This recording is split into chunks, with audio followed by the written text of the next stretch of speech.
I love the History Center, and I know all of you do as well.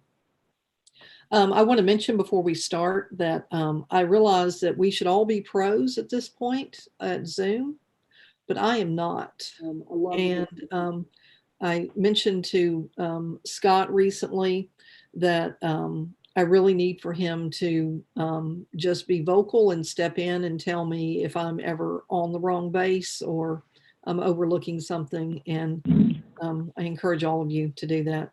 Glad to see all of you. And we'll go ahead and let Teresa give us attendance.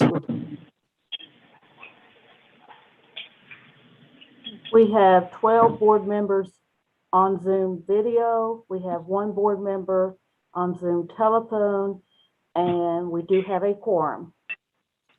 Very good. Thank you. Do we have, has everybody had a chance to look at the minutes from the October meeting? And if so, I'll entertain a motion to approve those.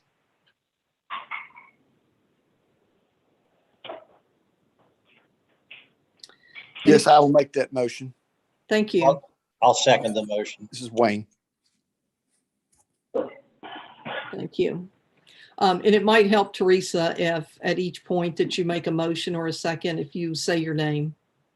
So we have a motion and a second to approve the minutes from the October 15th meeting. Who was the second, please? I got Wayne. Tony. Anthony Apro. Okay. All those in favor can signify by saying aye and raising your hand. Any opposed? Thank you.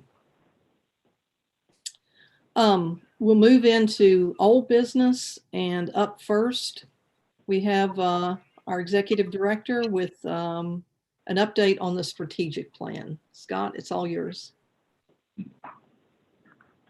Great. And I was actually just looking to see if, yes, Dr. Clardy.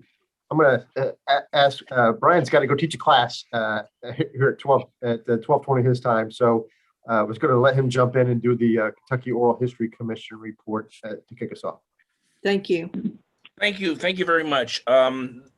The Kentucky Oral History Commission met virtually on December 3rd, 2021, and the commission approved my reappointment as chair for 2022, and Amanda Bush Matthews was voted vice chair, and we will both serve as chair and vice chair for the 2022 calendar year.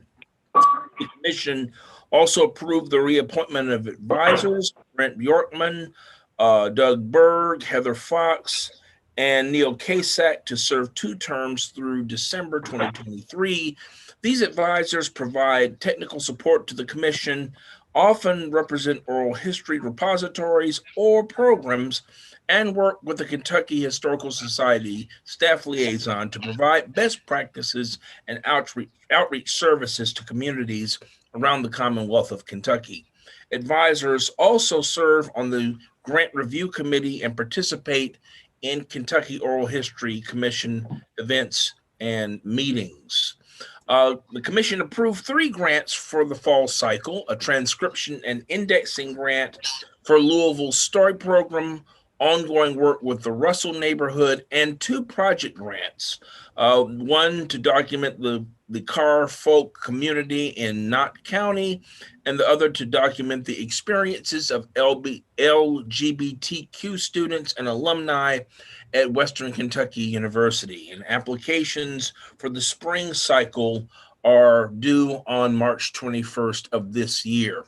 And so that concludes my report. And we at the Kentucky Historical Society, Kentucky Historical Commission, Oral History Commission, we're looking forward to another great year of work. And I'm looking forward to continuing to work with this board throughout the coming year. Thank you so much. Are there any questions about the report?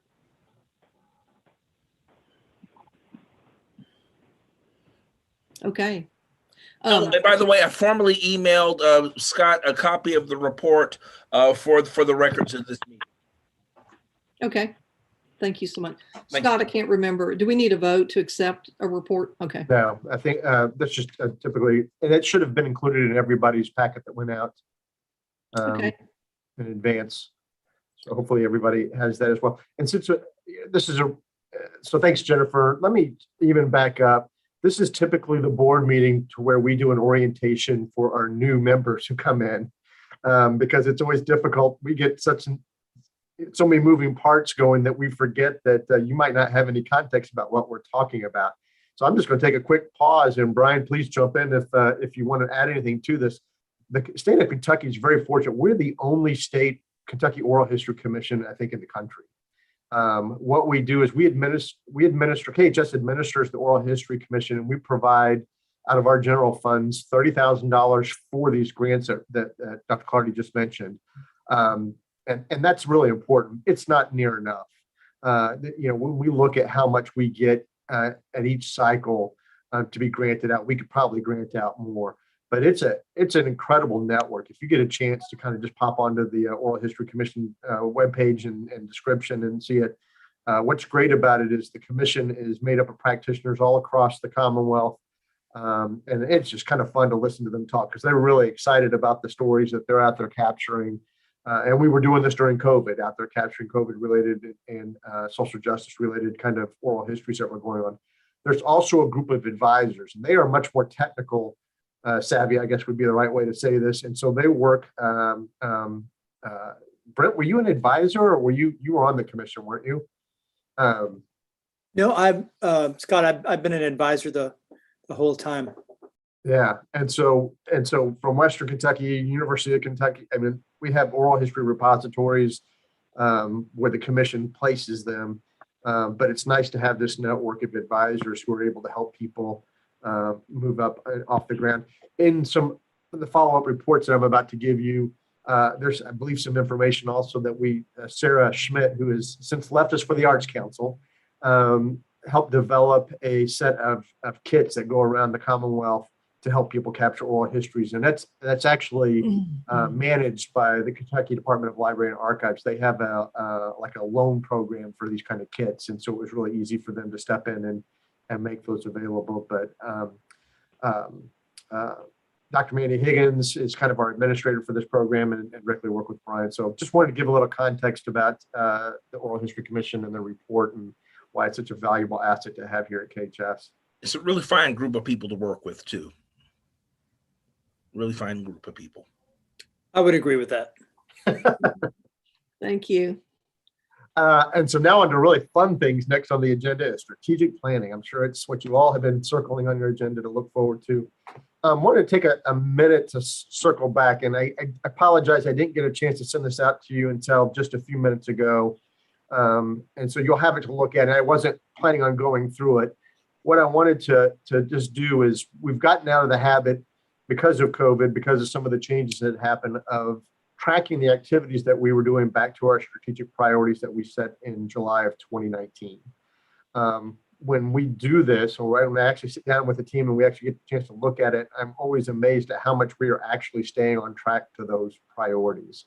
So the report that I sent out to you is from this quarter. But then when you scroll down to the bottom of it, the cabinet had asked us to do a summary of the past year of how we were doing on things that we said were our priorities, and was really pleased to see the number of things that we were actually accomplishing and tracking on. So you have that. It's a fairly lengthy report, but as you read through it and look at it, it summarizes a lot of the things that I'm not going to put into a report for this meeting, but of the activities that are going on here at KHS. So real quick before I get away from that, just so you get a sense of what I'm talking about.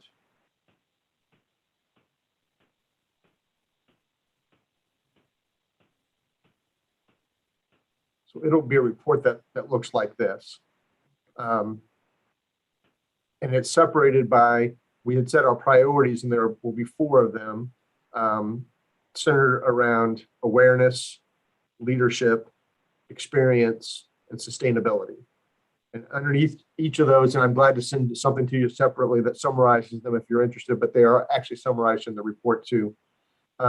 We set up a series of strategies And then in 2019, we had actually went down another level and established goals, how we would measure our metrics to those strategies. Changes happen, right? And so when COVID happened, I think it necessitates us to reestablish what different goals were. But I think you'll find we've stayed on target to try to meet the strategies we had identified. They're fairly broad, but that doesn't mean, and so we're making good progress on those, but it also means that it's still time for us to step back and look at a new set of strategies, or at least assess the landscape and see where we are on that. I believe at the last meeting, I talked to you all about setting up a new strategic planning initiative, and we actually have some funding that we can do this. That was also at a time when we thought we were getting back to a more normal sense of the way we were going to operate, and we've been slowed down. But I still feel like we're on schedule, or can meet a schedule to where we would look to have our snapshot of where we are right now, and kind of look at that, try to establish a retreat for board members, both foundation and governing board members, and look at this information and kind of help chart our next steps going forward with that. Do a revision to those plans at our April meeting, and hopefully have something that we can adopt when we get to our July board meeting.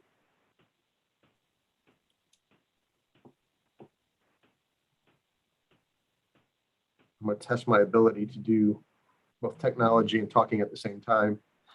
Any questions about our strategic plan or anything I can address right now?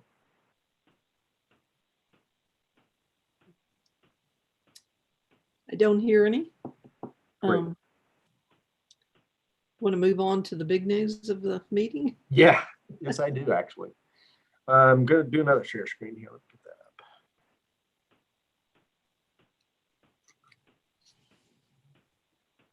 I'll tell you what before I do that. The big news of it is, I believe we talked about, we submit our biennial budget every 2 years to coincide with the legislature. In March, we actually submit a capital plan. And, when we spoke last time, I think I gave you a summary of what the things that we had submitted as part of our additional budget request. And so Karen, please jump in here if I misspeak, or if you want to carry the water on this one. I'm glad. But additional budget requests, let me start there. We have the opportunity right before they go into session, or a little bit before session, to make requests of things that we would like to see added to our budget, our annual budget, over the 2-year period. Usually it begins with things that are that's out of our control. Maybe things that are healthcare costs, or something about the pension. And as I'm sure you've heard in the news, one of the nice things is that there was anticipation of an employee raise. And so we were given these defined calculations to go ahead and include those into our budget request. But then there's a series that we are able to say that these are things that would benefit KHS. And I don't know if you all recall from our last meeting, and again, it's in the piece I just sent out. Let me actually go ahead and share screen for this, since you didn't get a chance to see it. Everybody see the Kentucky Historical Society budget request status on your screen? Yes. Great.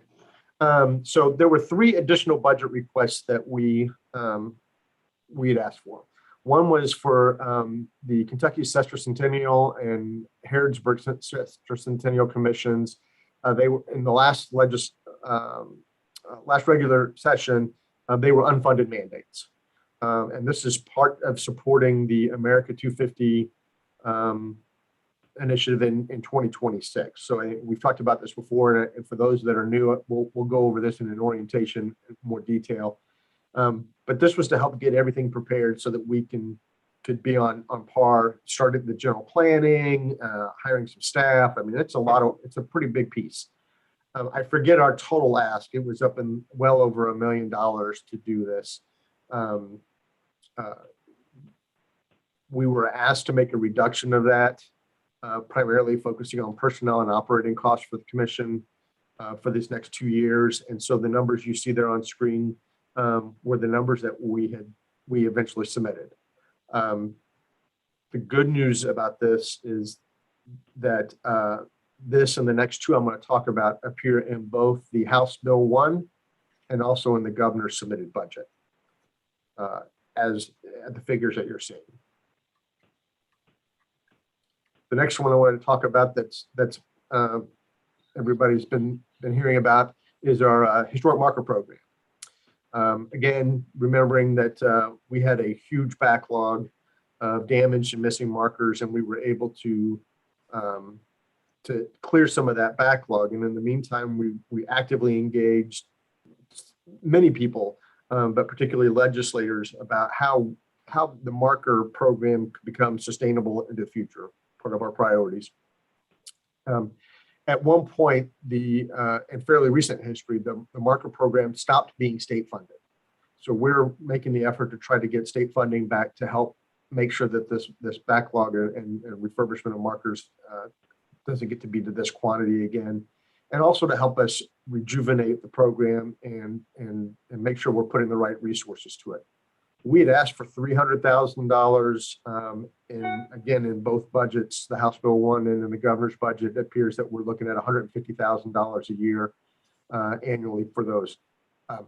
We'll take it. That's great. That'll get us a process that I'm going to talk about later on up and running that will help us also clear this backlog of markers and keep engaged with the community. Obviously, I think everybody that's on the call has some sort of marker that they probably talked to us about at some point. So it's a great thing to do this. And again, I'll talk more about that later.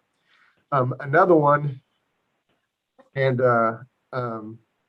that we've talked about for several years, is that the old state capitol is in need of some love and attention.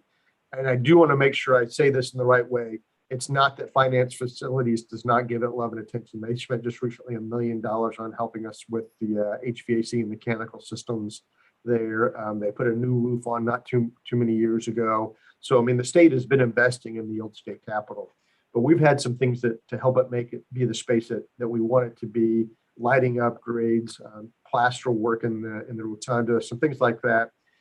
So wanted to establish more of a maintenance fund that would allow that for those things to not have to wait on some sort of fund source to come through. And so, yeah, both in the two budgets I referenced earlier have set aside money for us to be able to do that for the old state capitol. That's really huge. So I'm going to pause for just a minute there. Any questions about our additional budget requests?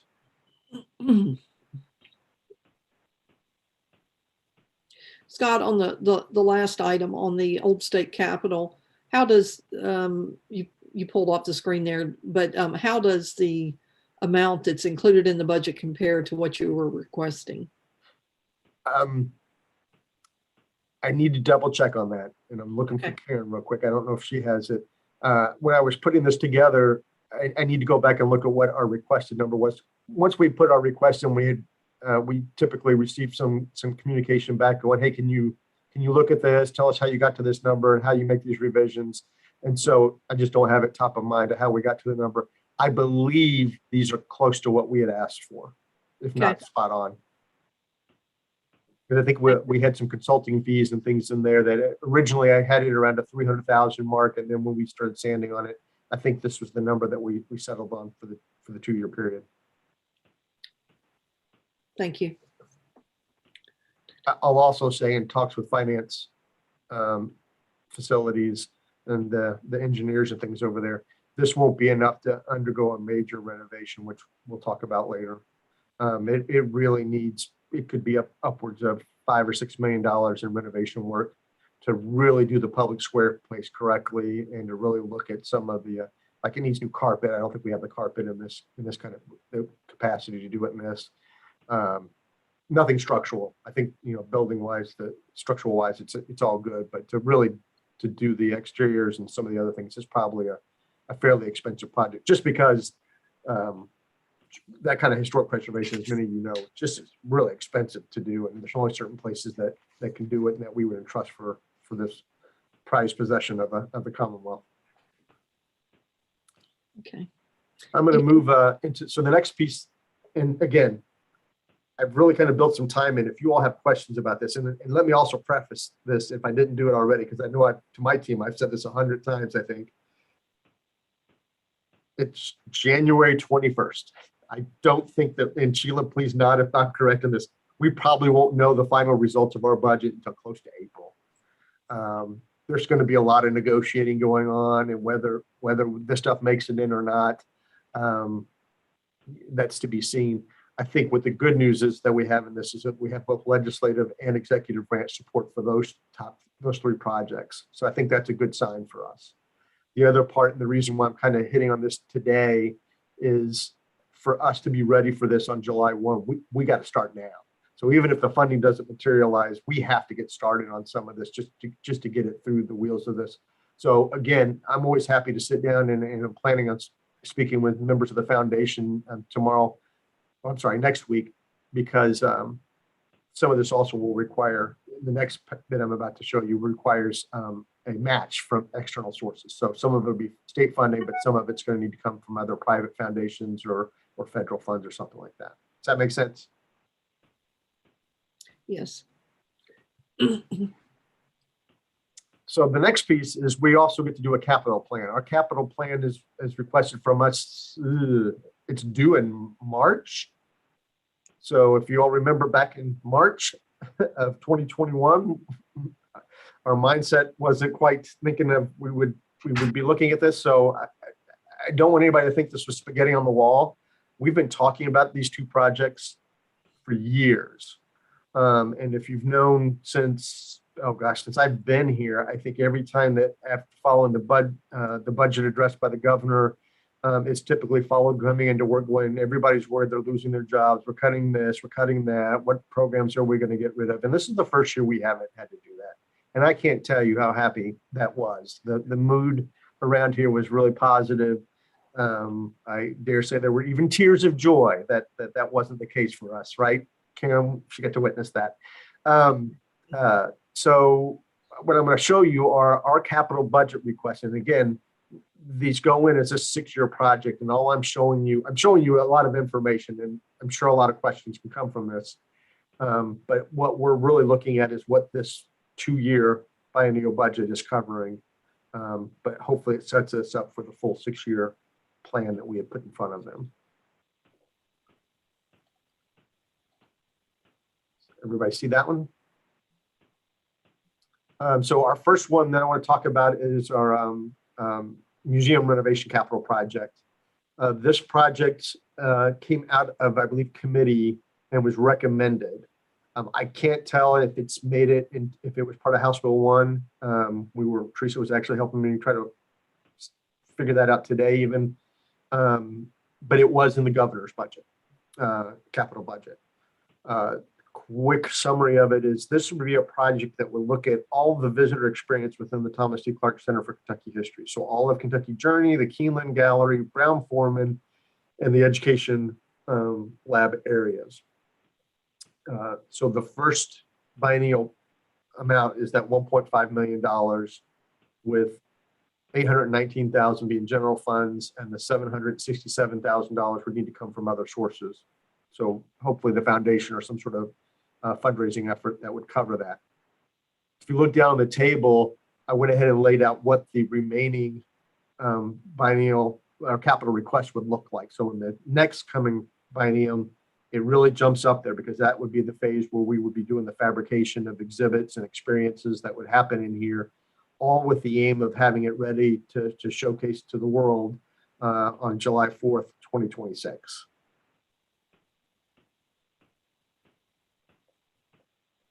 Like I said, this is in a packet that you should have got here just recently. The other project I wanted to talk about was the Visitor Center renovation capital project. So in general, that's thinking about the Commonwealth Hall, the entrances to the Kentucky History Center, but a good part of the Martin F. Schmidt Library.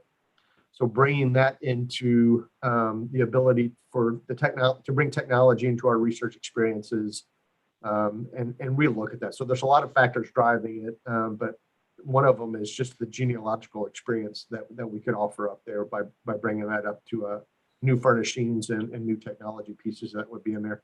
Also look for this to help us for some age-old projects we've been asking for gender-neutral bathrooms, to look at some of our fire safety. They're not issues, but see if we can make improvements that help flow through the building happen a lot better in a room for nursing mothers that we don't currently have for both the public or our employees.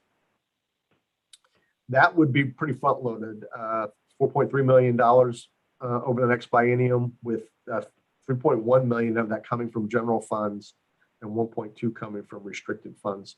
This is one that I'm hoping we can maybe look at some federal funds or some to help us get part of that 1.2 million restricted fund balance in there to be our match. And I'm going to stop sharing so I can see people. For those of you who've worked in state government for a while, that's pretty impressive. I'm really excited about this. I don't know if Wayne, I was looking around to see if I still saw Wayne on the piece here. I'll be honest, if we got all that, that's going to be tough to get all that done. But I'm really excited that we're in that good of a position coming into this. We throw a lot of these out there, not that we're just throwing stuff at it, but it's stuff that we need. And this is the first time that we've actually gotten this much traction since I've been here. To help start making this real investment in and not just in our facilities, but this will also make us available for our outreach efforts, and it just gives us the platform to be able to work much better on. So I'm going to stop rambling and pause for a minute if there are any questions, or if there's anybody from our team that wants to add anything I might have glossed over. Scott, I know that Sheila would caution me not to get ahead of ourselves here, but could you just talk a little bit about what this would, the degree of change and improvement in the History Center itself, what this would look like to the general public? Yeah. In terms of the exhibit space and the Hall of Governors and. Sure. And folks like Cynthia and I think a couple others maybe could know the context for this.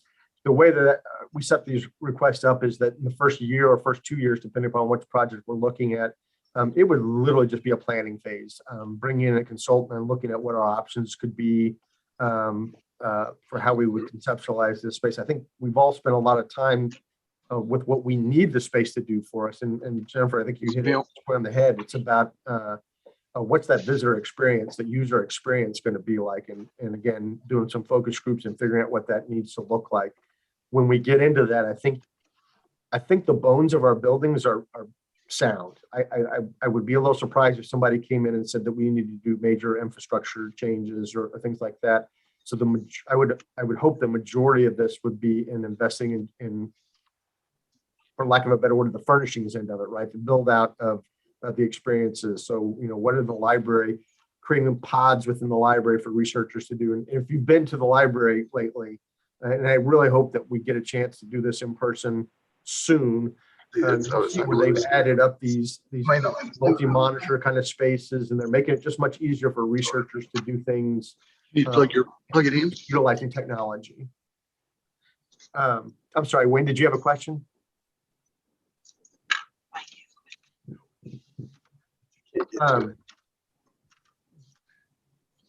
And so, yeah, you would, and my hope would be is if we went through the whole thing, from the moment you walk through the parking lot to anything that you're doing here, it's going to be a different experience to start matching just what people expect to experience when they come to the state's Historical Society. Thank you. Anybody else have questions or comments? I'd just like to add in what Scott was saying. Many, many other state historical societies have done renovations over the last many years. And so I think that's why Scott and his team have been making the effort they're making, is because this is a great opportunity with the 250th to actually make this upgrade happen. How old are the exhibits now? Aren't they 25 years old? By the time we get to 2026, they'll be 25 years old. Yeah, exhibits usually get renovated within 15 years, so it's time. Good point.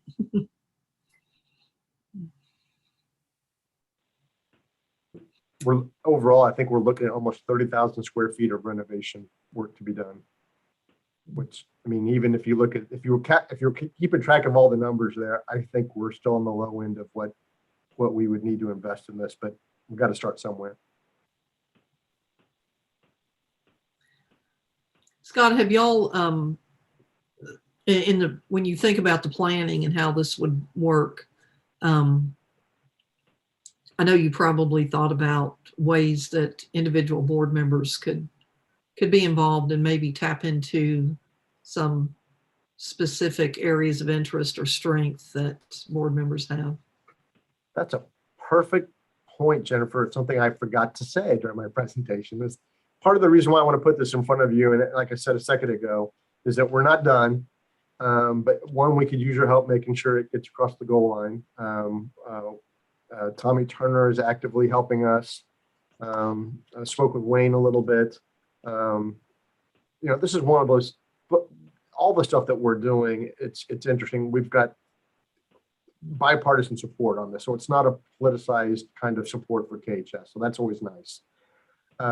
There will be, as this moves forward, starting to tap into your expertise and your resources on who will help us support this. This is, if you recall, by the time we get to the second biennium, that's a $6 million capital campaign we'll be asking the foundation to come up with. It's going to be an all hands on deck kind of moment. So we'll be in touch, believe me. Even though I know typically our governing board isn't a fundraising board, but you all are so connected, and it's not about fundraising, right? I mean, you all do this already.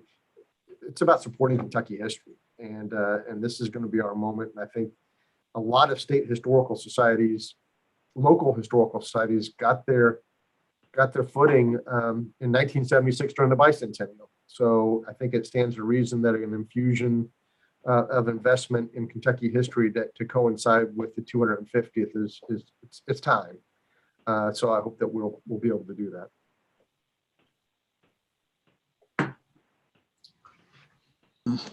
So Scott, going along with that, getting ready for that celebration, does the Historical Society already have a collection of historic places that maybe the African American community needs to focus on if there needs to be rehabilitation efforts or documentation efforts made?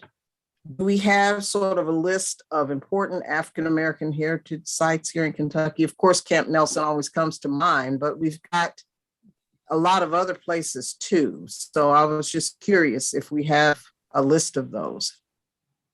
Hey, Scott, you mind if I jump in for a second? Please. Yep. I think the Kentucky African American Heritage Commission and the Kentucky Heritage Council has probably done an inventory that we could get our hands on pretty easily for that, Alstine. So I'd be happy to see if they've got something if you like. And up, you're muted. I'm sorry. Because I know, like, did you work with the Rosenwald schools with them? I was going to say that's the reason I'm bringing it up, because I'm also on that commission. And if I want to start pushing them to start, if we have to prioritize some sites, I think we probably need to start doing that now. Right. And if we need to put some sort of collection together, I'd like to be able to talk to the commission about doing that. And I think starting now would be great.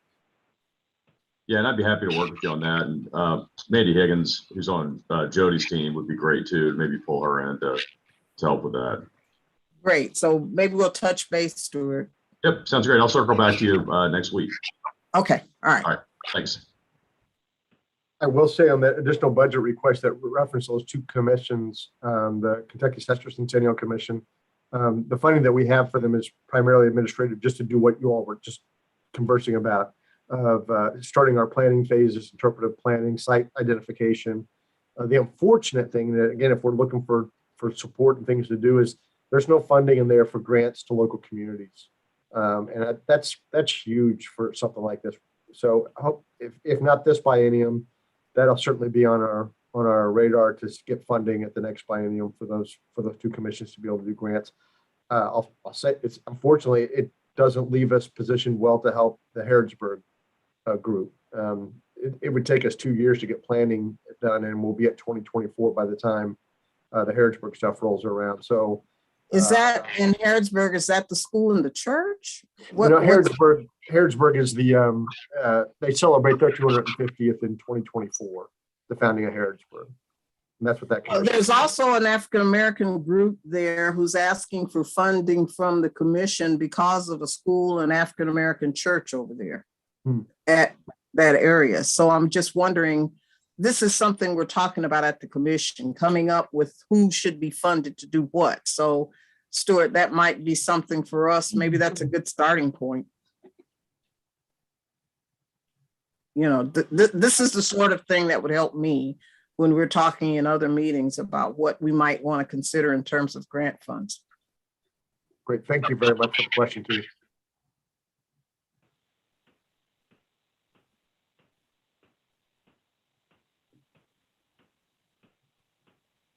Any other questions for Scott on the budget submission?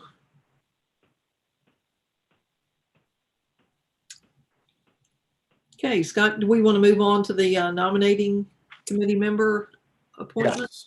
Okay.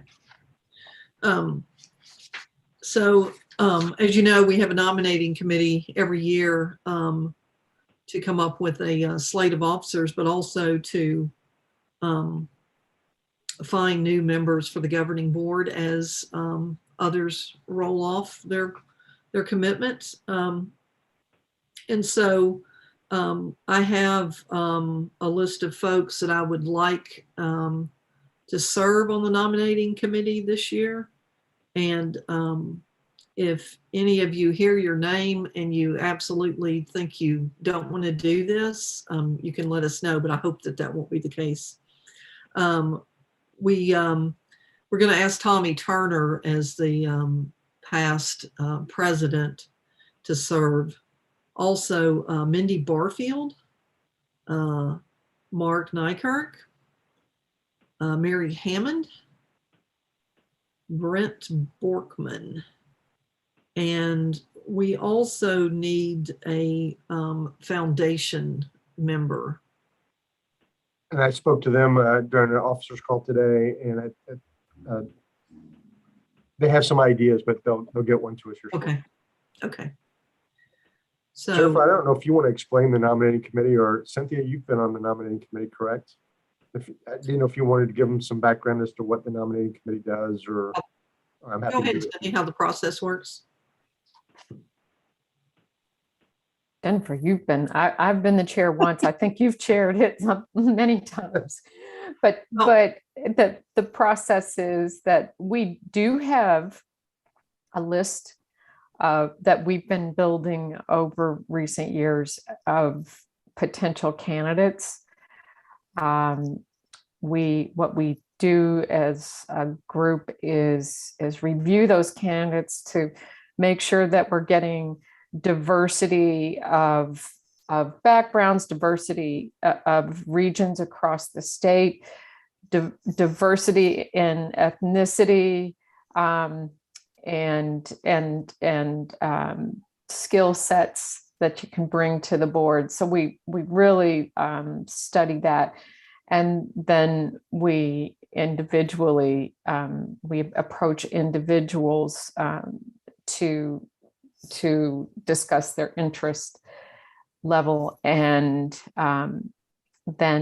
as you can hear from what Scott just discussed, we really do need to be thoughtful about our upcoming slate, because it matters a lot that we do what we just said and find people who have a lot of interest in the efforts that we're making here at KHS. And then that slate, we put together that slate once we have been able to meet with individuals that we'd like to have come on the board. And then we build a slate, and then that slate gets brought to you as a board. and then also is offered to the general membership of KHS for a vote. And all of that has to culminate, I believe it's in August. Am I correct about that? I think we have to have the slate together by August in order to get it through this process. So is that a good description? That is. I wanted, thank you so much. I wanted to mention also, although I won't serve on the committee, I do want to work with Scott to ensure that this year in particular, that we do our best job possible to ensure a diversity based on race and ethnicity. And I think that possibly some minor tweaks in the scheduling and what we do from the very beginning of the process could help us in that respect. So stay tuned.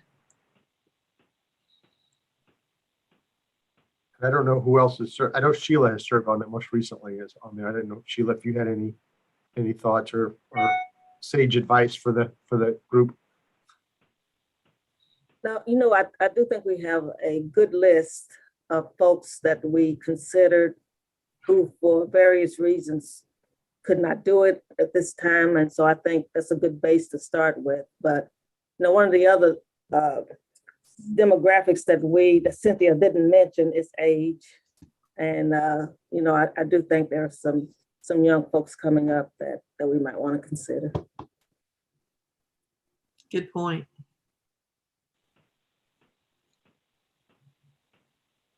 Okay, Scott, I'm really going to lean on you for this next agenda item. I'm fuzzy on this, on the committee appointments for the KHS Military History Museum. Can you help me out? Most definitely. And Alan and I have talked. Alan Denny has been very critical for several years, actually. Just a little bit of background. Through what I believe was just a misunderstanding, our committee, our Kentucky Military History Committee, was abolished because it went through the appointments at the governor's office. So even let me back up a little bit further, since we just did nominating committee. We are unique in the fact that you all are elected by the membership of the Historical Society and are not appointed by the executive branch or any other appointment body. So it is by the membership, which makes it, just, I don't know, it's really unique. So when we went back through this abolishment and got everything kind of cleared up, we were able to explain that this might be best to attach this committee to this body for its appointments. So the Military History Museum Advisory Committee is, and I think that information went out in your advance packet. If you don't have it and you want me to pull it up, I can on screen. Just shoot me a note or something.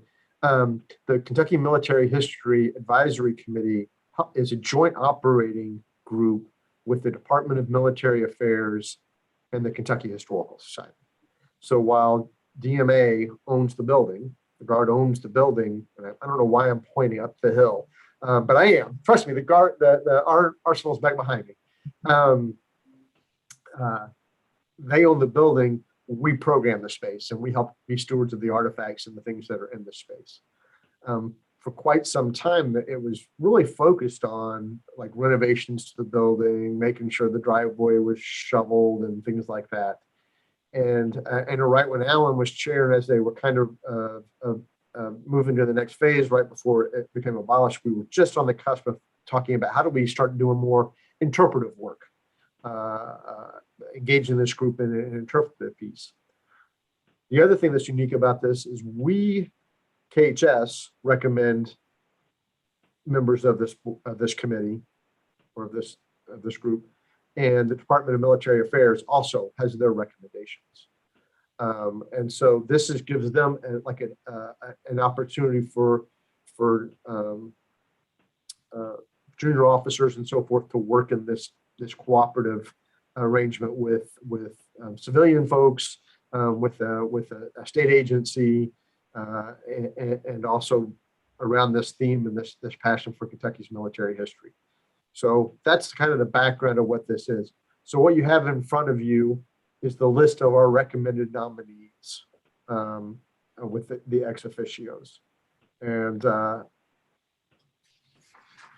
don't know what would be best. I'm happy to go through them, but if you all had a chance to read over them, what we're asking for is your approval to appoint these folks to the Kentucky Military History Advisory Committee.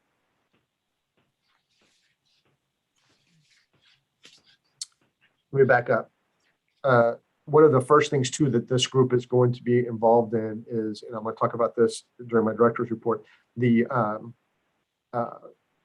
Kentucky's Women Veteran Exhibit that we have going on. And that's a really broad title for a lot of activity that's going on that we'll talk to you about. But we're looking at this group to help us in the planning and final implementation of this Kentucky military story. So anyhow, that's kind of what you're looking at. So is everybody okay with me not going through them, or would you like me to go through our suggested nominees? I don't think we necessarily have to go through. We'll follow your lead, Scott. You should probably mention the names that you're recommending from the governing board. You don't have to do their bios. They have that. So our recommendations, just there are 3 ex officios, myself, General Lamberton, and Brigadier General Wertzler. And then the nominees that we'll be looking would be, we're going to ask Alan Denny, who is a member of this board, to also serve on this committee because his experience in the past would help us get it up and started. Heather French Henry from Maysville, Tip Richmond, a former foundation board member and governing board member, and Addie Maddox from Georgetown. Addie's a veteran and has been actively involved in the advisory group that's helping to form the Kentucky Women Veterans Exhibit. Then the DMA recommendations were Brigadier General Stephen T. King, Colonel Ronnie S. Barnes, Colonel Joseph Gardner, and Lieutenant Colonel Allison Stevens. So Scott, you're saying right now they don't have any board, right? No one's functioning? Correct. Okay, all right.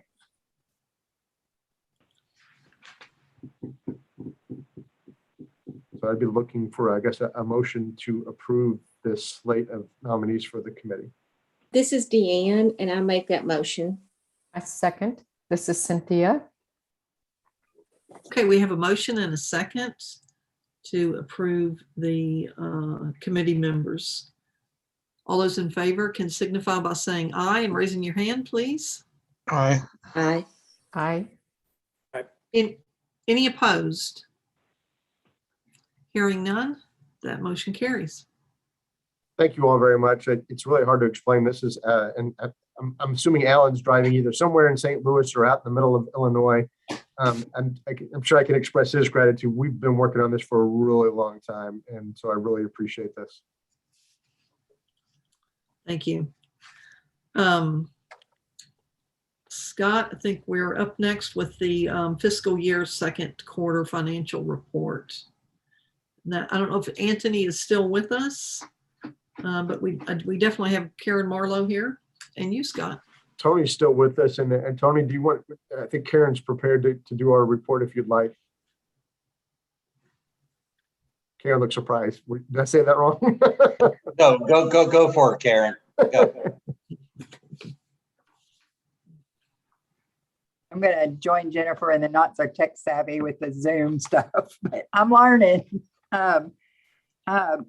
Not a lot different than last time, other than we're just chugging along on our expenses.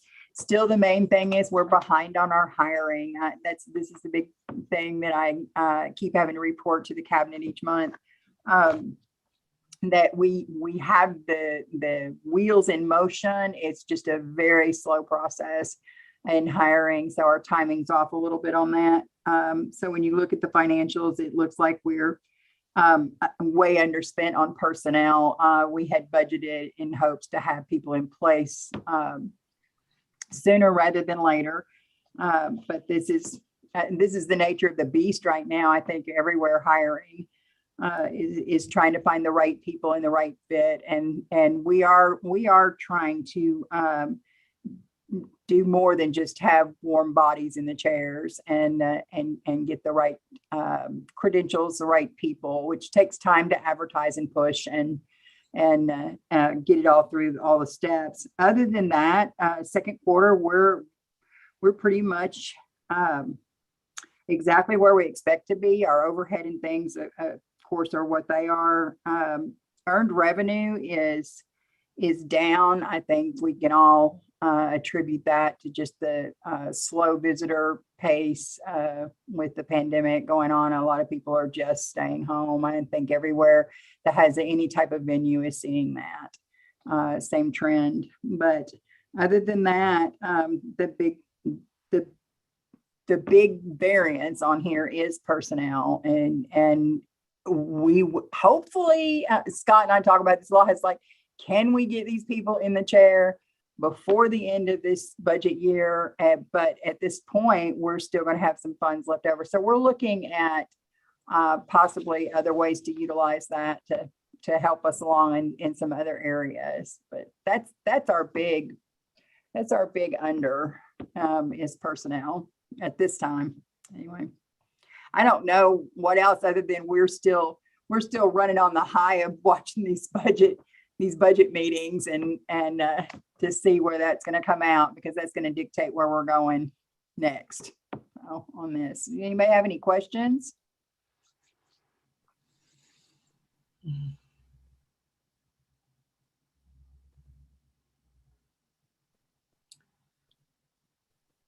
Not hearing any. Scott, is there anything that you need to add?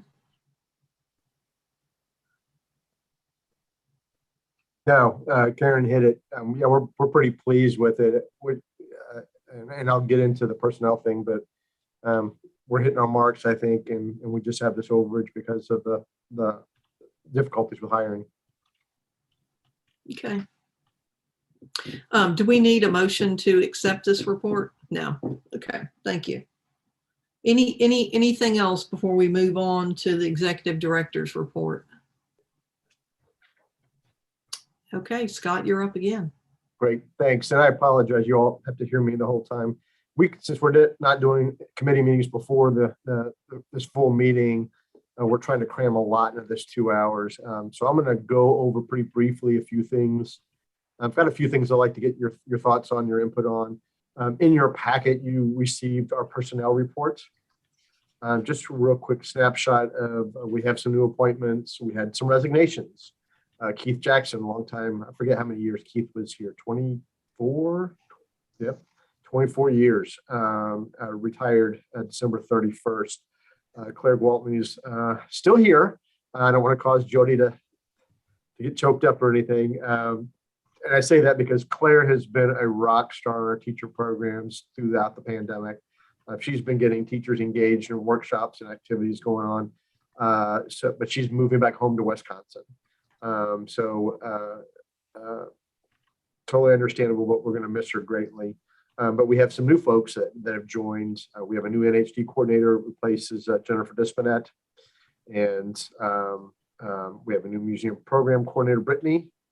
Sorry, I'm spacing on names. But we have a lot of searches going on. I think we have five current searches going, or at least interviews. I know we've got in various levels. From a genealogy librarian, a couple oral history positions, or oral history position and a processing archivist, a special events and rentals coordinator, and facilities and support services administrator. All are being interviewed. That still leaves us 5 more open spots, I believe, if I'm doing the math right. So we're working hard to try to get all those filled. When you look down if you look into the report, we also included our volunteer hours. Obviously, it's taken a hit because of COVID, and we haven't had volunteers yet, but we are starting to pick up a little bit. And so tracking for the year of a 1.2 full-time equivalent for volunteer hours.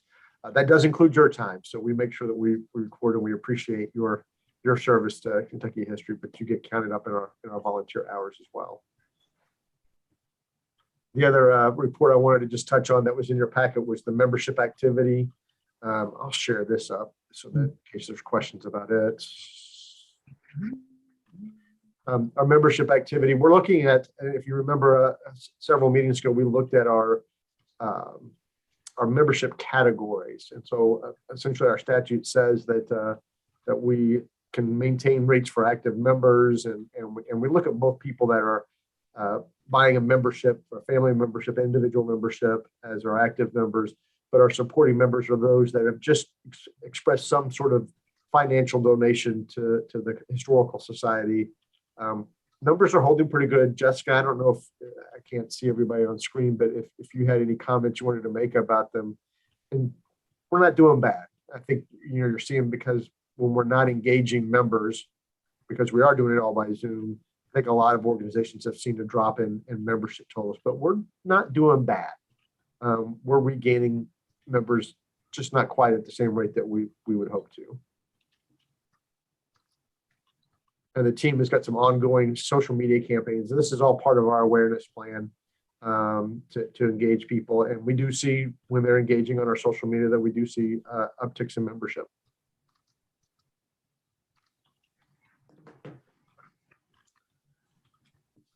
Jessica, do you have anything you wanted to add? Sorry, I couldn't see everybody. That's okay.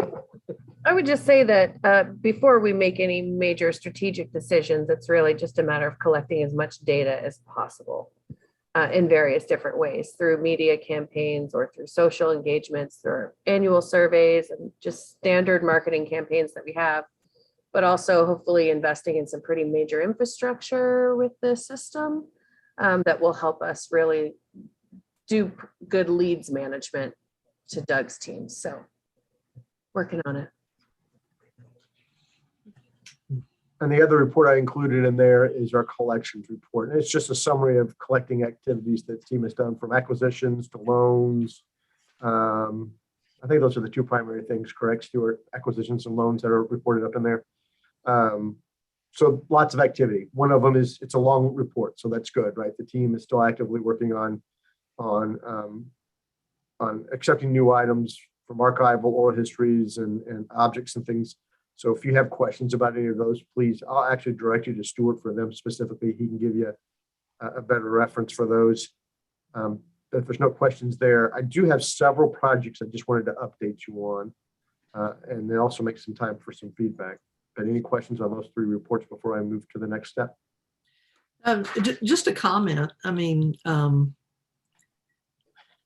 you know, when you look at the collections report, there are things here that just make me so proud to be affiliated with the Kentucky Historical Society. You know, if not us, who is going to take care of some of this stuff that just is gold? Everything from, you know, 27 boxes for the Wendell Berry collection. And here's something that I want to personally see: 3 scrapbooks kept by a teenage girl in Lexington during the 1950s. So thank you. This is such a cool place. One thing too, just to add, Jennifer, you know, we're also, we've got Alyssa Ollier, who's our new digital archivist, who's been on staff for close to 6 months. So we've actually really ramped up the digitization of not only our archival material, but we're continuing to put objects online too. So, you know, as time goes on, more and more of these items will be online and sort of fully accessible to anyone across the world, which we're actually really excited about too. So. Scott and Stuart, do you think for a future board meeting that we could have a presentation on how people can use and access these digital archives? Yeah, sure. Be happy to. I'd like to just mention as well, if you look further down in this list, the collections list, outgoing loan renewal at the bottom, or excuse me, outgoing loan returns. KHS borrowed the Kentucky Museum, which I'm the director of, 13 counterpanes and coverlets that added to our exhibit that closed in November, entitled White Work, Women's Stitching Identity. And it was a really wonderfully well received. About half of those were from KHS, half were from our own collection. So it was really great to talk about partnership at every moment when we're showing people this too. We actually created a nice catalog out of this as well that really talks about the revolutionary period when we were trying to get away from British goods and creating our own fibers and fabrics and designs and that sort of thing. So it's a real wonderful thing. And I wanted to just thank you on behalf of Western Kentucky's Kentucky Museum. Thank you.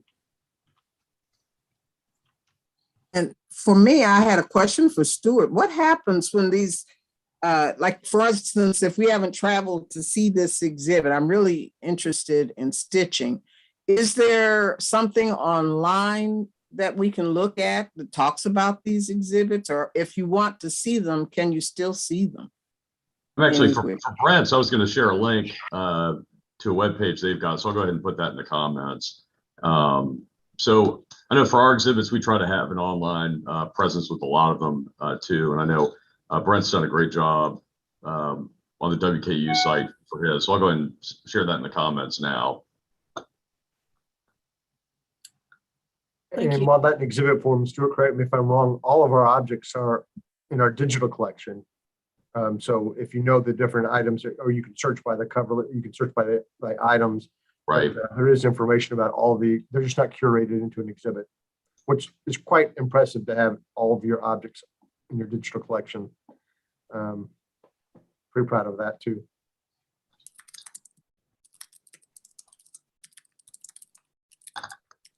Okay, if that's it for the director's report, I think up next we have Tourism, Arts, and Heritage Cabinet.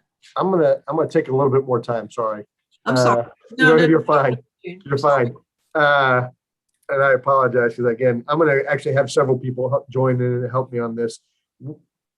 I did want to mention something back to Brent's thing. In the bottom of that strategic plan update that we did, and I'm sure I left somebody out, so I apologize if it was you on there, but there's an impressive table of all the people we've been working with and partnering with around the country on that list. So take a look at it. I mean, when the team says we're busy, they are. They're interacting with tons of people, and the Kentucky Museum is fairly frequently for us, and appreciate the work they're doing. So it's a nice list to see who we're connecting with and working with out there. So I'll point you back to that direction.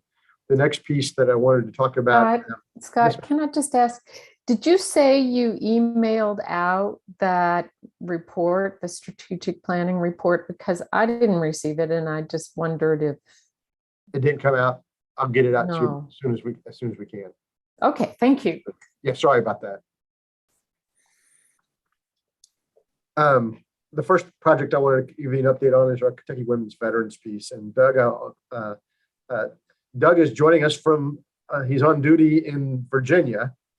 So I appreciate Doug's time to be able to come in and join us with this. But Doug, could you maybe, I mentioned earlier about Kentucky Women Veterans and the exhibition that's going on. It's a partnership with Honor Flight. And if Doug would maybe give us an update on how that's going and the fundraising piece that's accompanying with that.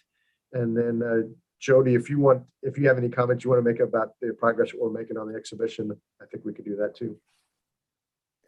Hey everybody, greetings from U.S. Naval Station Norfolk. It's quite a view behind me, right?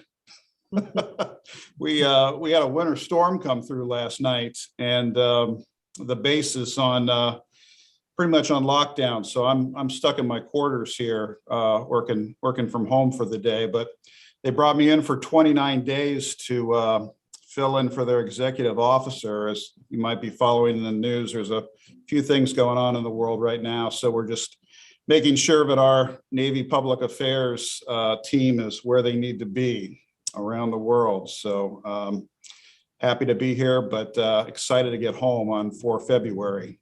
And I have great Wi-Fi, so I'm able to keep in touch with Scott and the team, which is awesome.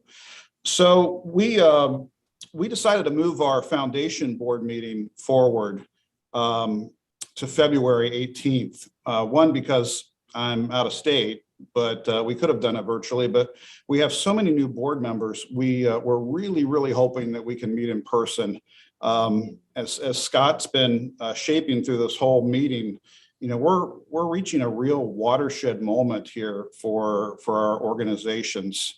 And with all the new talent on our board, we really feel like this is a kind of a passing of the baton moment too. And really to kind of energize what we need to do. I feel like we really need to be in person for that. So we're hoping on the downward slope of Omicron, we might be able to get together in person in mid-February. So cross your fingers for that. But we had an officers call this morning and that went really well. To Scott's question, the Kentucky Women's Veteran Exhibit, we're so excited. You'll recall that we talked about partnering with Honor Flight of Kentucky. And they had finally set their date for their flight. This is an all Kentucky female veteran flight. And this is going to be happening on 11 June. And so we wanted to pair a VIP event for them to see our new Kentucky Women's Veterans exhibit and to have a gala and a celebration for them and to honor them and their families. So on Friday, 10 June, the night before they fly to DC, this honor flight, we're going to have those 150 Kentucky female vets and their guardians from the flight kind of have a special VIP unveiling of this exhibit that Jody and her team have been working so hard on. And I know there's some big contracts that we had to go through with this on the state side that just got finalized. And Jody can probably talk about wheels in motion on what the exhibit looks like. But from a fundraising standpoint, we're doing really well with it. I mean, as you can imagine, it's tough to say no to something like this. So we've got just over $100,000 already identified in major gifts from different individuals, from family foundations, from organizations, but we're looking for more. We want this exhibit to be as big and awesome as it can be. We want the event the night before for the Kentucky Honor Flight veterans to be as awesome as it can be. We want to have a dinner for them. We want to have speakers here for them and really show them, you know, the love and support that they're so deserving of. So if you all know of organizations that would like to be involved in this, you know, please just shoot me a note.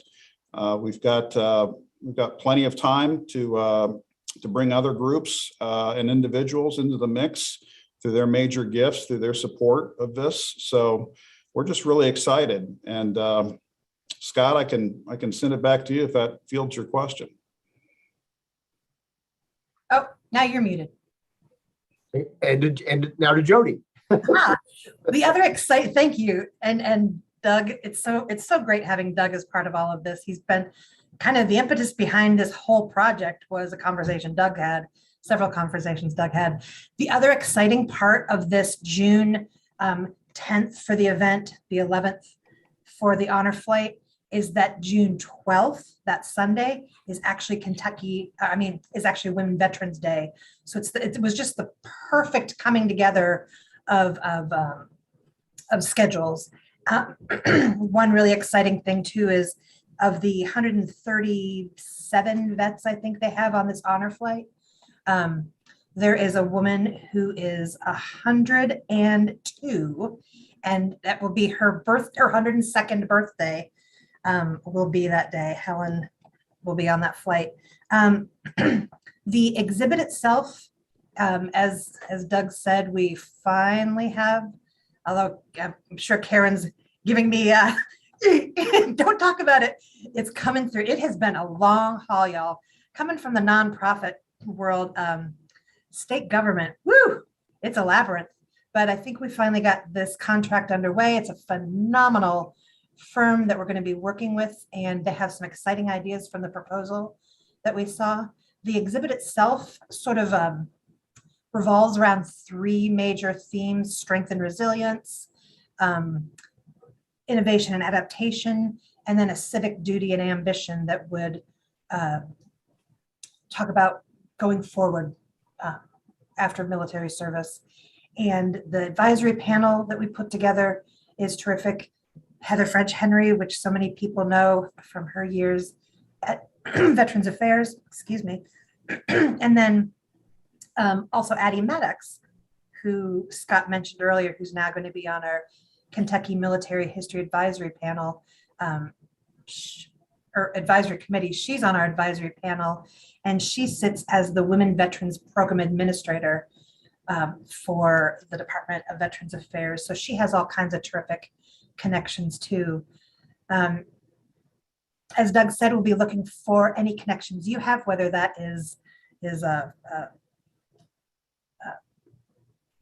financial or programmatic, just connections to promote the exhibit. But we're so excited with the possibilities for what this exhibit could be for KHS and the state, frankly. I see a lot of roadshow kind of programs in our minds, and we're excited. Any questions about that? There's not a whole lot more that I feel like I want to say right now because the exhibit's still coming together.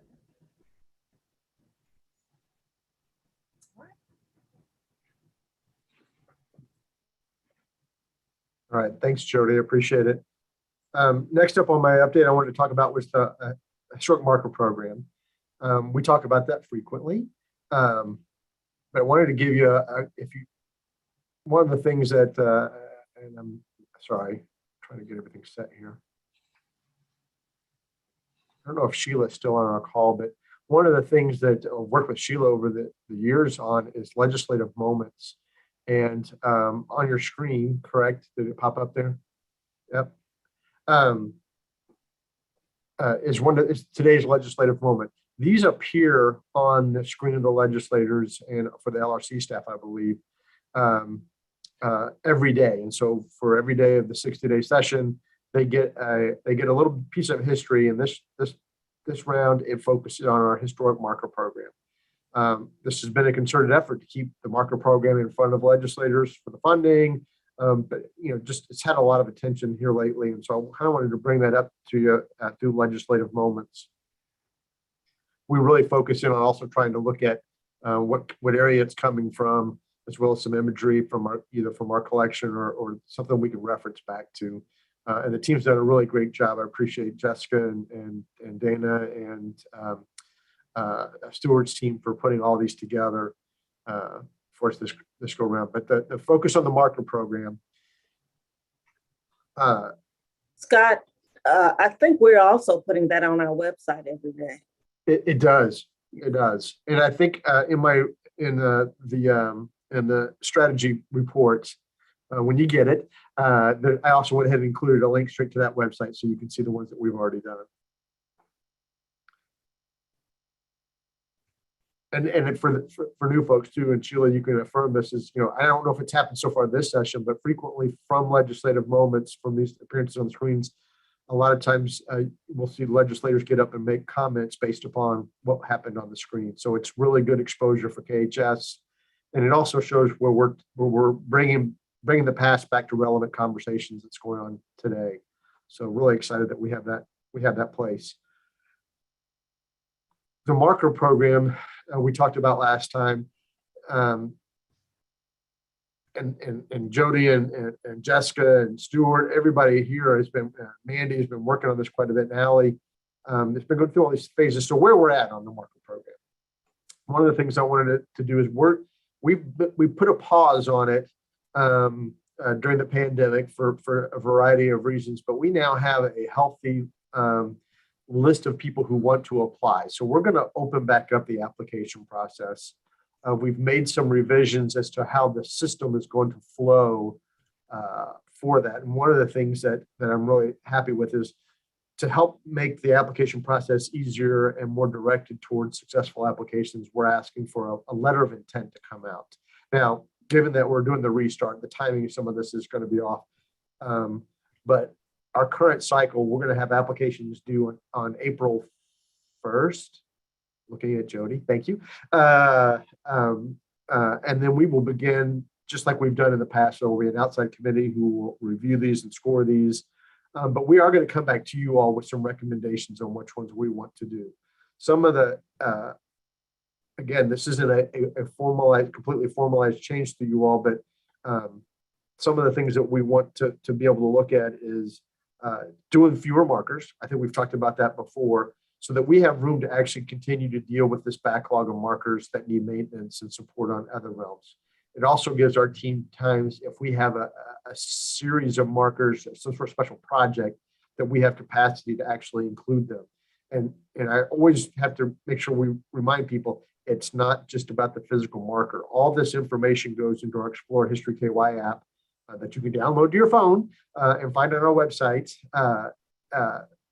And the hours, I glanced over it this morning, I believe it's somewhere between almost 20 hours per entry to go into the database. And so we just don't have the staff resources to put 20 or 30 of those up a year. So we're going to focus on the 10, plus give us the room to focus, the 12, plus the room to focus on this backlog of markers that needs to be addressed still.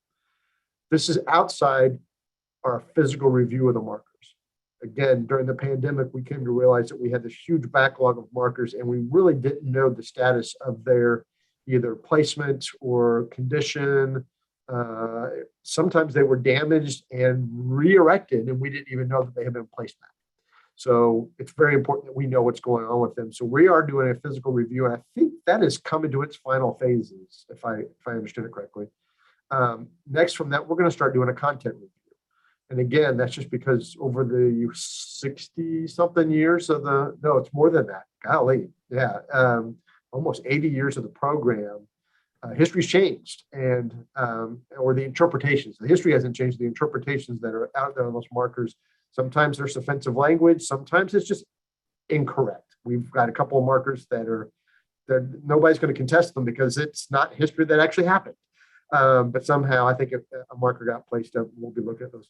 Again, it's not about what markers we're taking down, but we're looking at the content that's on the markers, because it's our job as stewards of Kentucky's history to make sure that we're putting out the most accurate and modern interpretations that's going on with our history. And these markers reflect that. It's our most visible program that's out there on the landscape.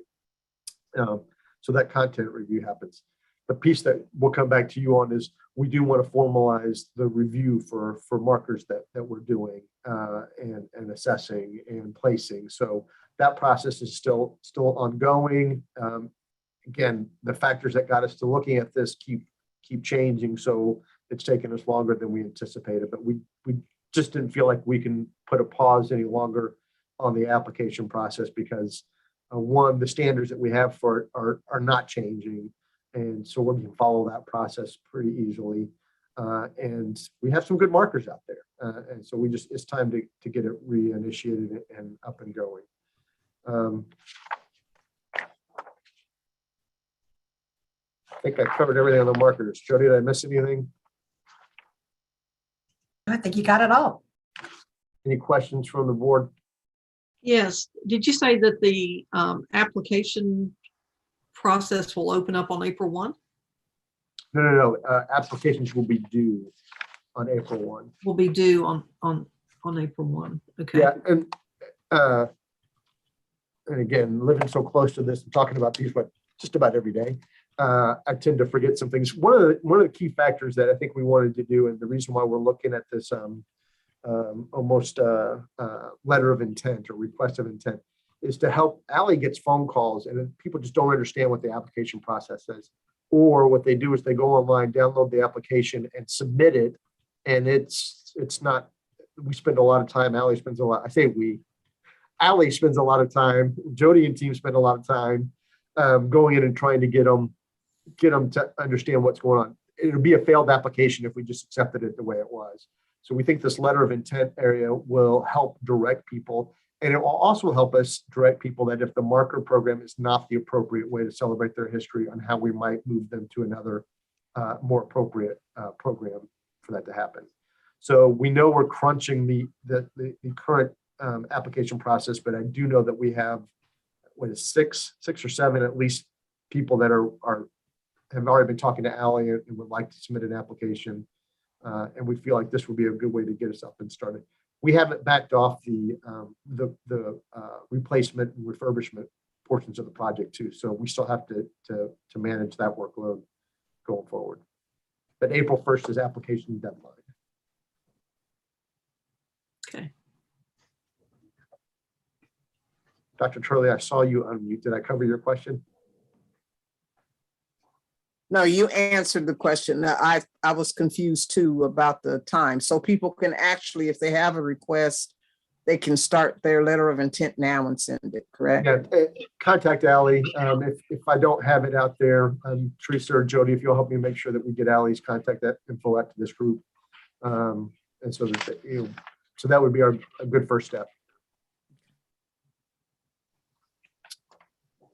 The next one I wanted to update you on is Kentucky Ancestors. I think this will also be a tag team piece with Stuart and Doug. Stuart, do you mind kicking us off with an update on where we stand on the Kentucky Ancestors show? Sure. Yeah. Some of you may remember we are about to start our second season, start the filming for our second season of Kentucky Ancestors, which is our genealogy and family history mystery reveal television show. It airs across a statewide network that Doug helped us build through the Kentucky Historical Society Foundation.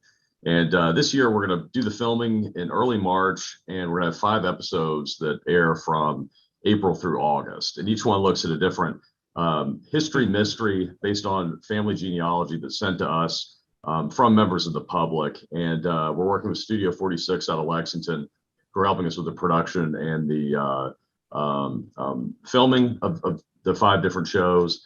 And there's been a great partnership between members of my team, members of Jessica's team. So very appreciative of the work that they're doing on this. And it's a really fun project to work on. It's been very popular for the public and really helps us sort of showcase the genealogy and family history work that KHS does on a daily basis, and ways that we help patrons too. So you'll hear more about this as the episodes get wrapped up. But again, we're going to start filming in March. They're going to air from April through August of 2022. Doug, do you have anything to add in terms of this? Yeah, we're delighted that we asked Heather French Henry if she would be our new host, and she's stepping into that role, and we're excited to have her. Yeah, and the foundation's just delighted to be able to help facilitate this. It's great television, and to have statewide coverage is pretty exciting once again. So appreciate this total team effort. Yeah, and thanks to Doug and the foundation for their support. We really couldn't do this without the foundation. So it's another one of the great partnerships that we have between the society and also the foundation. So thanks, Doug.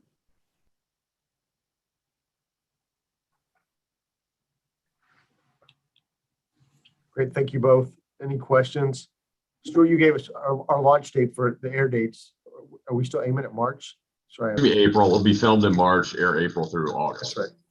Like the third week in April, Scott, is when the stations they're putting their schedules together now, but we're trying to get, with 7 different television stations, we're trying to get them grouped as closely as we can. So, but it's the latter part of April is when it'll roll out. And like they mentioned, this is a pretty broad, several members of the KHS team are involved in this, and I'll be quiet because there's some pretty cool stories that are being racked up to be told at this piece. So excited to get this going.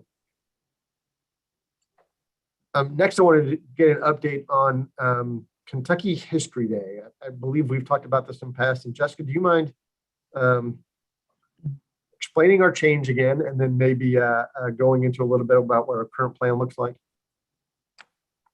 Absolutely. For those who might be new, KHS has historically held an event called Boone Day, similar to a statehood day in the 1st of June each year.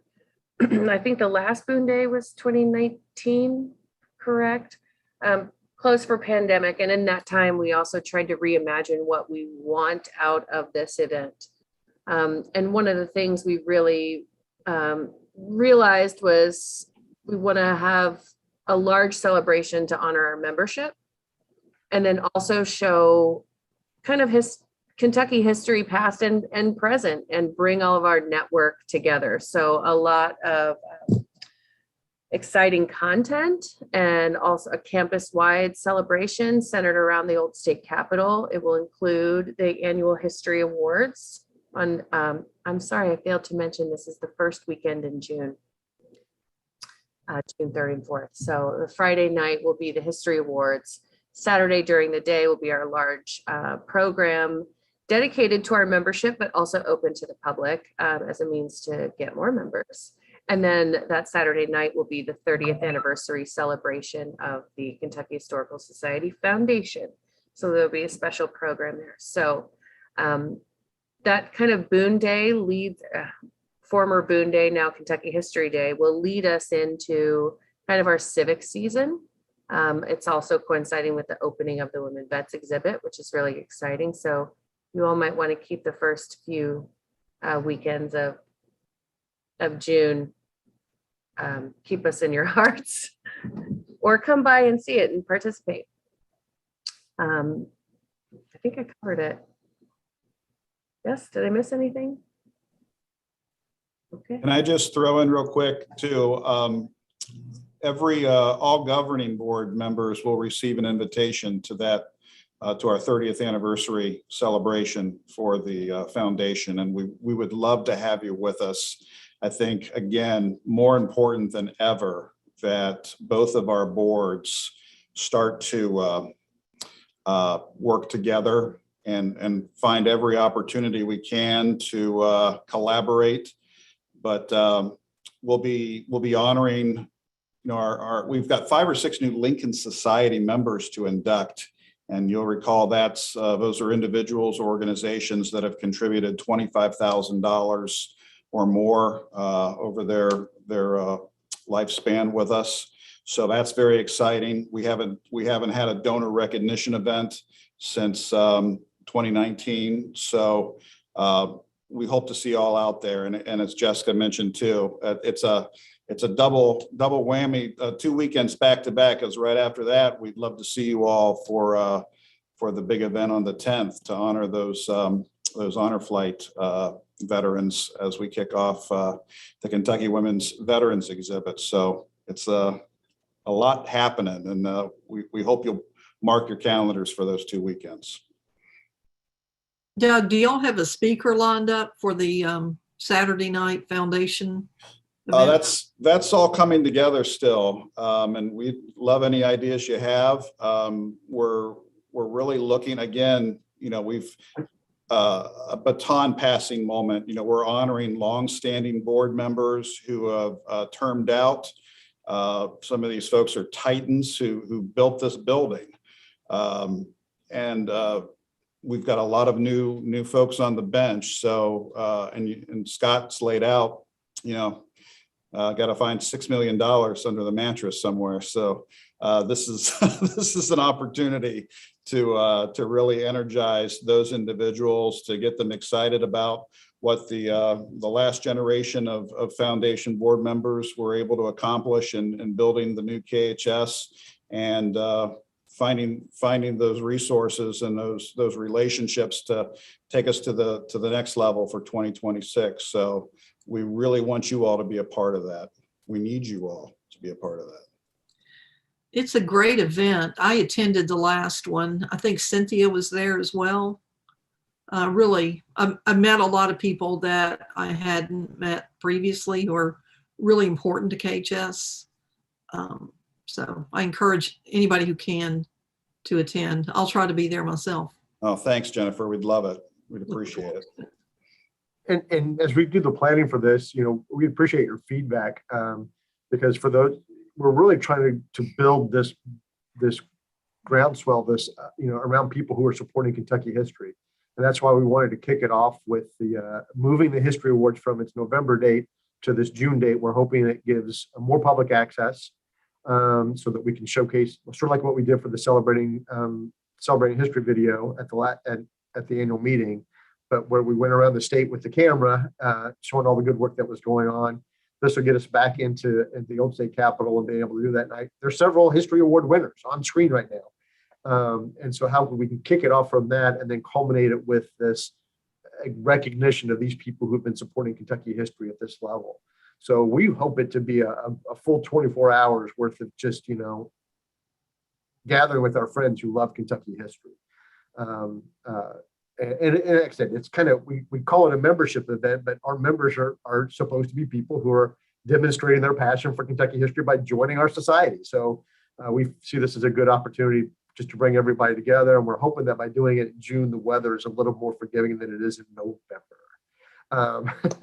So it should be exciting. I'm really glad to do this. And obviously questions about people asking about Boone Day or Statehood Day.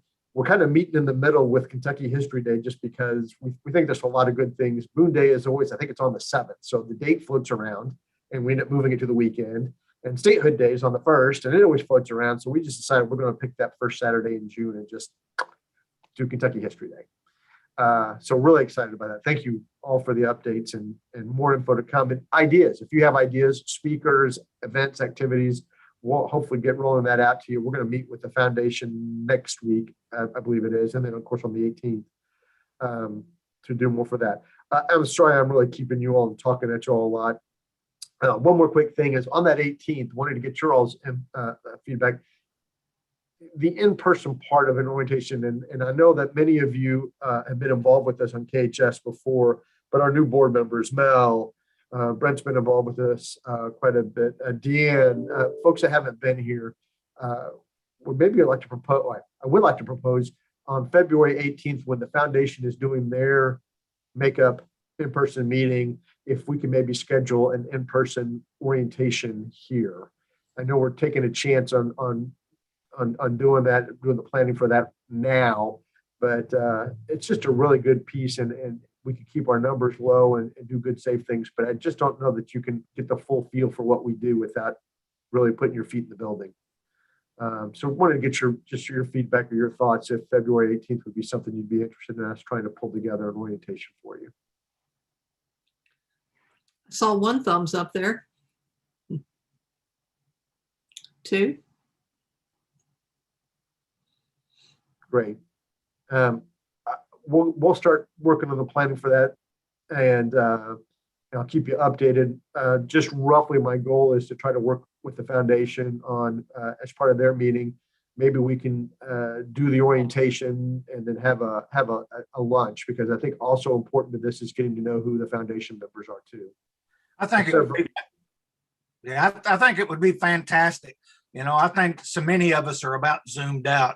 And really, to be effective on a board like this, I really do feel like, we need to meet. There's so many of the great things, the attributes out of such a board as this come from a conversation before and after the meetings. So I think it's fantastic. Thank you, Mel. And while I say this is the new member orientation, you all are all always welcome. I think we've had past board members who come to it every time just to re-energize and reconnect. So we'll make sure we get that information out to you. So thank you all very much for that. You know what, I'm going to stop there. Those of us who haven't been to the center in a while because of COVID, I'd love to be able to come back and actually be in the building. I think that would be great. We've got all kinds of other things going on, but I'm going to stop there. I do want to give a quick shout out to Jody's team and National History Day. This is our annual, it's not a plug. I don't even want to say it's a plug. If you haven't judged National History Day before, and I know that I'm asking for a commitment, but did anybody judge National History Day before? Anybody want to? Yes. Isn't it very rewarding? I mean, I think you get as much out of it. I get as much out of it as they're given into it. To see these youth who are just passionate about history, and it's a project-based learning thing. So I mean, they've really been invested in this. It's the kind of learning that we want to be about. So we have several regional contests. I can't recall if I published those dates in something, but we'll rotate those dates back out to you all. Thank you. Somebody posted it. Jody posted it in the comments thing, but if you need them.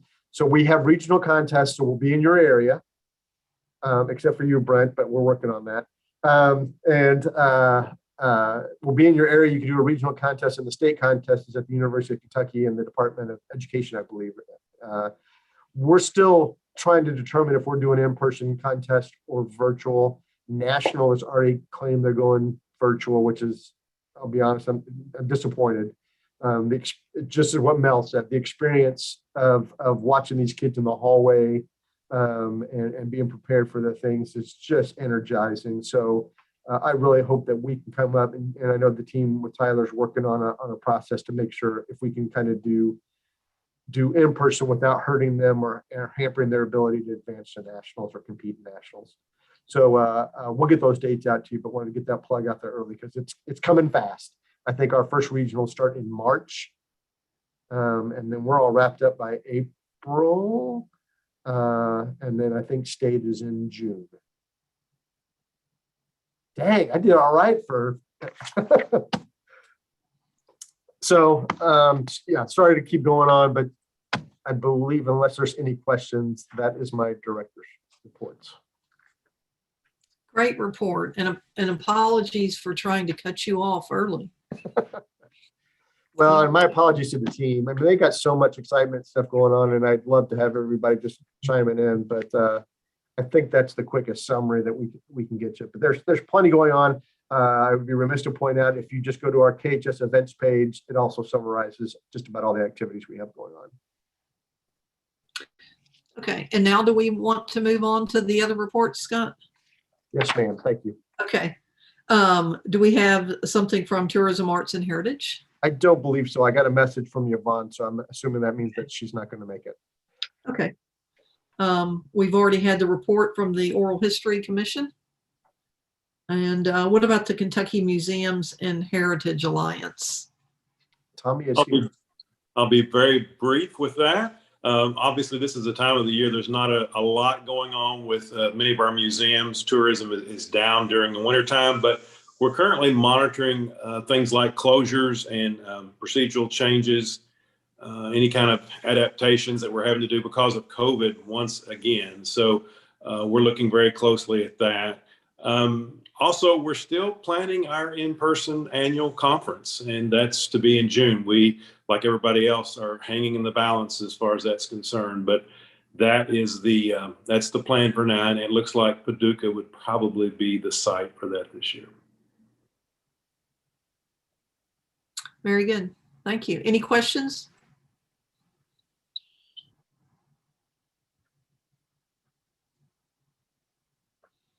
Okay. You have on your agenda the list of the upcoming governing board meetings in April, July, and October, and of course the annual meeting in November. I think that we're very hopeful that we will be in person for the next governing board meeting. And please take advantage of the foundation meeting on February 18th, if you're able to, and we'll look forward to hearing more about that from Teresa, I'm sure. Is there anything else that we need to discuss before we adjourn, Scott? I do not believe so. A lot of great things going on. Hopefully, if we're inundating you with too much information coming into your email, let us know. I don't want to do that, but you know, it's always hard not to share all the things that come across the desk of all the good work that's going on. But appreciate your all's time.